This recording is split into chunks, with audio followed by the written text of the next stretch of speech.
Assalamu alaikum and a sweet hello to everyone. Welcome to Sharmi Smart Stories. வீடியோக்குள்ளே போகிறதுக்கு முன்னாடி நான் first of all என்னோட இந்த யூடியூப் சேனலுக்கு ஆதரவளித்த எல்லோருக்கும் கோடான கோடி நன்றிகளை தெரிவிச்சுக்கிறேன்.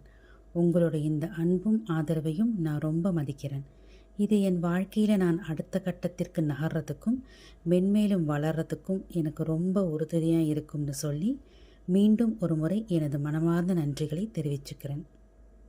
இன்றைக்கு நாம் காணவிருக்கும் பதிவு என்னன்னா, சுயநலம் கூடாது என்ற நீதியின் அடிப்படையில் பொக்கிஷத்தின் ரகசியம் என்ற தலைப்பில் உள்ள கதை என் தேடலில் என் குரலில் உங்களுக்காக. வாங்க கேட்கலாம். மகிழ்வுபுரம் என்ற ஒரு சிறிய ராஜ்யத்தை ராஜேந்திரன் என்ற அரசர் ஆண்டு வந்தார். அவர் மிகவும் செல்வம் நிறைந்தவர்.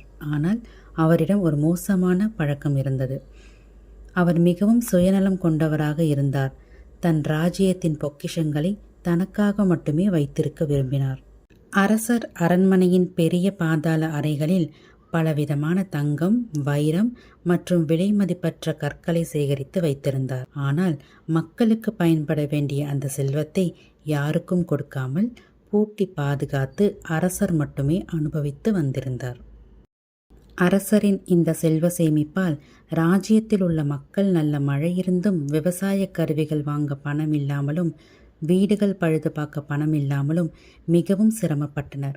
அரசர் இதையெல்லாம் அறிந்தும் கண்டுகொள்ளாமல் தன் பொக்கிஷ அறையில் இந்த செல்வமெல்லாம் என்னுடையது, நான் தான் அரசன் என்று சுயநலத்துடனும் பெருமையாகவும் சந்தோஷமாகவும் இருந்து வந்தார். இப்படியே நாட்கள் செல்ல ஒரு நாள் வழக்கம் போல் அரசர் தன் பாதாள அறைக்குள் நுழைந்ததும் அதிர்ச்சியும் ஆச்சரியமும் அடைந்தார். அவர் பொக்கிஷ அறை முழுவதும் இருண்டு காணப்பட்டும் பொலி விழந்தும் மேலும் அந்த அறைக்குள் வைத்திருந்த தங்க நாணயங்கள் சிறிது சிறிதாக மங்கள் அடைந்திருப்பதையும் வைரக்கற்களின் பளபளப்பு குறைந்திருப்பதையும் கவனித்த அவருக்கு பெரும் அதிர்ச்சி ஏற்பட்டது. இது எப்படி நடந்திருக்கும்? என் பொக்கிஷங்களுக்கு என்ன ஆயிற்று என்று செய்வதறியாது குழம்பினார் அரசர்.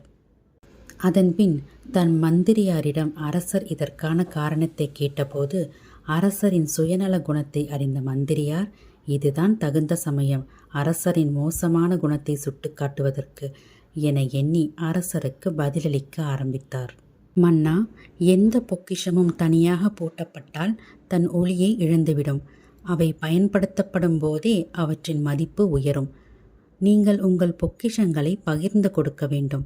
உங்கள் செல்வத்தால் மக்கள் மகிழும்போது அந்த மகிழ்ச்சிதான் இந்த தங்கத்துக்கும் வைரத்துக்கும் புதிய ஒளியை கொடுக்கும் என புன்னகையுடன் கூறினார் மந்திரி. அதை கேட்ட அரசர் முதல் முறையாக தன் தவறை உணர்ந்தார். அவர் தன் சுயநலத்தால் மக்களுக்கு தீங்கு இழைத்து விட்டதை உணர்ந்து வெட்கி தலை குனிந்தார். உடனே அவர் விவசாயிகளுக்கு புதிய கருவிகள் வாங்கவும் அவர்களின் வீடுகளை புதுப்பிக்கவும் ஏழை மாணவர்களுக்கு படிக்கவும் நிதியுதவி அளித்து உதவினார். சில நாட்களிலேயே மகிழ்வுபுரம் ராஜ்யம் அதன் பெயருக்கேற்றாற்போல் மகிழ்ச்சியால் நிரம்பியது. மக்கள் அரசரை புகழ்ந்தனர். அரசர் மீண்டும் தனது பொக்கிஷ அறைக்கு சென்றார். இப்பொழுது நடந்ததுதான் அதிசயம். மக்கள் மகிழ்ச்சியுடன் இருந்ததால் அறையில் இருந்த தங்க நாணயங்களும் வைரங்களும் முன்பு இருந்ததை விட மிக பிரகாசமாக மின்னின. அரசர் அன்று முதல் தன் செல்வத்தை பூட்டி வைக்காமல் மக்களின் நலனுக்காக பயன்படுத்த தொடங்கினார்.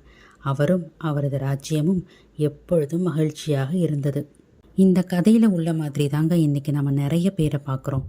தலைமை பொறுப்பில் உள்ள சில தலைவர்களும் பணம் இருக்கும் சில செல்வந்தர்களும் சுயநலமாக அவங்களுக்கு எவ்வளோ செல்வ செழிப்பு வந்தாலும் அதில் ஏழை எளிய மக்களுக்கு உதவாமல் தான் மட்டும் நல்லா இருந்தால் போதும்னு நினைக்கிறாங்க. இன்னும் சில பேர் ஒரு படி மேலே போய் தன்னை பெற்றவங்கள கூட பார்க்காம சுயநலமாக அவங்க மனைவி குழந்தைகளோடு இருக்கிறாங்க. கிணற்று நீர் நாம் எடுக்கத்தான் வற்றாமல் புதிய நீர் ஊறும். அதை பயன்படுத்தலைன்னா பாசி படிஞ்சு தூசி பிடிச்சு யாருக்கும் உபயோகம் இல்லாமல் போகும். அது மாதிரி தாங்க, நீங்கள் சுயநலம் இல்லாமல் மற்றவர்களுக்கு உதவுவதாலும் உங்களால் உதவி பெற்றவர்களின் மகிழ்ச்சியாலும் தான் நீங்களும் சிறப்பீர்கள், உங்களுடைய செல்வமும் இரட்டிப்பாகும் என்று கூறி என்னுடைய இந்த கதையை முடிச்சுக்கிறேன். மீண்டும் ஒரு சிறந்த கருத்துடன் அடுத்த பதிவில் நான் உங்களை சந்திக்கிறேன். இந்த வீடியோ உங்களுக்கு பிடிச்சிருந்துச்சுன்னா லைக், ஷேர் அண்ட் சப்ஸ்கிரைப் பண்ணுங்கள். நன்றி. அஸ்ஸலாமு அலைக்கும்.